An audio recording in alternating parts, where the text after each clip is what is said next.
కానీ ప్రభుత్వ ఉద్యోగి మీద దాడి లాంటి కేసులు పెడితే కోర్టులో ఈ విత్డ్రా చేసుకోవడానికి ఒప్పుకో. ఖచ్చితంగా తేల్చాలంటే ఫైనల్గా. అట్లాగే ఏళ్ల తరబడి ఉండిపోద్ది ఆ కేసులు తీసేద్దామన్నా. దాని మూలంగా అవి చూపెట్టి నువ్వు పెట్టిన కేసులు పెట్టి నన్ను క్రిమినల్ అంటున్నావు, ఇది నీ ప్రాపగాండా కదా, నీ తోక మీడియా ఇట్లా చేస్తుందంటే అప్పట్లో విమర్శించుకొచ్చాడు ఆయన. ఇప్పుడు జగన్ది అంతే ఉంటది.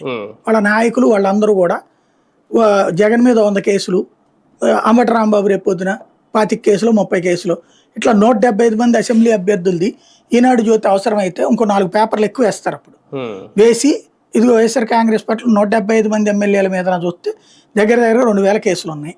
ఇలాంటి నేర చరిత్ర, ఇలాంటి విధ్వంస చరిత్ర, ఇట్లాంటి వాళ్ళు మీకు కావాల్సింది అనేటటువంటిది అప్పుడు వార్తలు రాయడానికి ఇప్పటి నుంచి ప్రిపేర్ చేస్తున్నారు అన్నమాట, సిద్ధం చేస్తున్నారు. రైట్. మొత్తానికి అంటే జగన్మోహన్ రెడ్డి గారికి థ్రెట్ ఉంది అని. ఎందుకంటే సార్ మొన్న దీంతో పాటు అంబులెన్స్ లో ఒక వ్యక్తి కూడా మృతి చెందాడు, దానికి కూడా ఈయనే కారణం, అది కూడా కేసు కట్టారంట, అందులో కూడా జగన్మోహన్ రెడ్డి గారు ఇన్వాల్వ్ చేశారట. అంటే ఈ కేసులు మీరు అన్నట్టు పెరగడం ఒకటి, ఏదో కేసులో ఎందుకు అరెస్ట్ చేయరు, ఎందుకు అరెస్ట్ చేయకూడదు అని కూడా యాంగిల్లో ఉందా ప్రభుత్వం? నేను అరెస్ట్ చెయ్యాలన్న ఉద్దేశం లేదు, అరెస్ట్ చేసేస్తే సింపతి వస్తుంది. అరెస్ట్ చెయ్యబోతున్నారు అన్న ఒక భయాన్ని కల్పించడం, నిరంతరం టెన్షన్ క్రియేట్ చేయడం.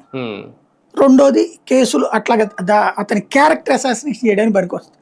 ఇదిగో ఇంత దుర్మార్గుడు అనేటటువంటిది మీడియా ఉన్నది కాబట్టి బాకా మీడియా నడుస్తుంటుంది.